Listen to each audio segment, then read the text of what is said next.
Welcome back to TV5 News at 9. It's now time for Aging in Style with Vitale Wealth Management. Joining us now is their president and owner, Joe Vitale. Thanks for being here. You're welcome. Good morning, Lauren. How are you? Good morning. I'm good. Good. And real quick, don't forget to get Joe's newsletter, Financial Vitals, for all the latest market trends and financial news. Just scan the QR code on your screen right now to get access. Now on to today's topic. Dramatic market plunges can be stressful, especially for those nearing retirement age. Joe, what should we know about right now? Stay the course. I know everybody says that, and it's like, oh my gosh, you're out of your mind. The world's coming to an end. How should I stay the course? Don't you understand? I'm losing my money. Yes, I do understand. We're all in that, but there's a lot of changes in the market right now. The market is, I believe, overreacting quite a bit, which is what they normally do, But what you're going to see is some of the policies that are coming into place should really start to increase. But they first have to digest it. One of the things we started talking about early in the year is with the new administration, we are going to have volatility. They have to digest what's going to happen. After that, it's going to start to come up. That's our belief. That's what we've seen. That's what the history has told us. So that's why I say just calm down, stay the, hang in there and just stay the course, and it's going to be all right. So you've been saying stay the course. Is this good advice in the current state of our market?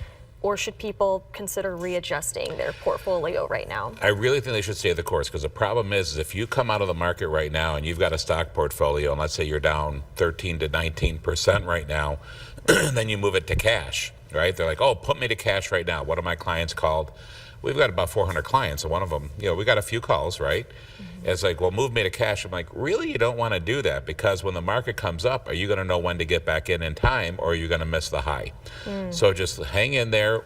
History has told us when it goes down, if you stay the course, you're going to recover quicker than if you try to time it and get back in later. And why is diversification so important in a volatile market? Because you can stay the course that way. If you've got diversified assets and you've got money in cash, you've got money, let's say, in fixed annuities and guarantees or in CDs, you can pull from those guaranteed buckets of money without worrying about having to pull from your portfolio. So another one example, diversification. I've got clients who are, of course, most of my clients are in retirement, and they're taking money out of the portfolio. Well, if the market's down, I really don't want to take a lot of that stock portfolio. I can still peel off dividends, but I got a safe bucket of money that I can pull money from, and allows them to stay the course, and allows them, because of diversification. But if you got all your money in the market, you don't have a whole lot of options at that point. Very true. And is it wise to keep a close eye on accounts in this current state? I say don't look at it. Okay. Right? I have not looked at my portfolio since this happened. But of course, and that's the problem. People are like, well, I got to see it every day. You really want heart problems? Look at the market every day. I mean, it's not a good thing. You're going to have heart problems. Just don't look at it. Yes, once in a while, take a look. Call your advisor. I'm getting calls. I'm talking to my clients. I'm like, just listen, I know where you're at. I am looking at portfolios, and I'm making sure that you're in the proper position. But a lot of times, if you own good quality stock portfolios, they're going to come back. You're not like, oh my gosh, I'm going to lose all my money. If these trillion-dollar corporations go under, I don't care where you are, the markets, we're done at that point, So by having good quality stocks, good portfolios, you're able to stay the course.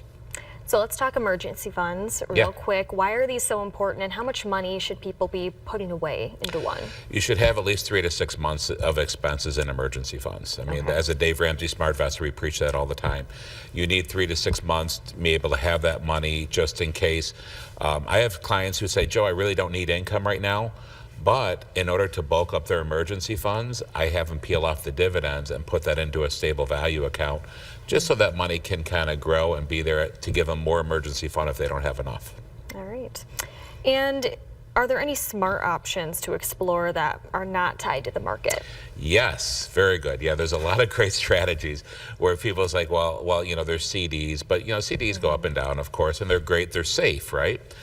But there are those, we talked about this before, fixed annuities or fixed index annuities, which are basically, they use the market as an indicator. They're not invested in the market. If the market goes up, you can get 7 to 10%. If it goes down, you get a 0. You never lose a penny. We have seen over 120 billion a year going into these every year, especially with baby boomers, because they want that safe bucket of money. They want that safety that even if they don't win that year, they don't lose anything. You know, and sometimes it really helps with, we call it sleep at night insurance, where you don't have to worry about, oh my gosh, the market's in the tank. Take it easy. It will come back. History has shown us. Let's take money from the guaranteed bucket. Let's take money from the safe bucket of money where we don't have to worry about it. And should people reconsider adjusting the timing of their retirement? Well, that's a good one. Yeah. It depends on the person, really. Depends on the person. I've got some clients where they're like, I'm going to retire right now. Well, you just took a hit in the market. I don't know if it's really good, but we might have to wait a little bit. But for some clients, that's why I say, give us a call. I'll run you a 30-year roadmap, and I'll show you in the current situation today, could you retire? Should you retire? And how does that work? So at least you can see visually how that whole thing comes together and gives you that peace of mind. Sometimes people are going to have to say, you know what, I'm going to have to wait now, you know, because they just don't have enough saved, regardless if the market's up or down.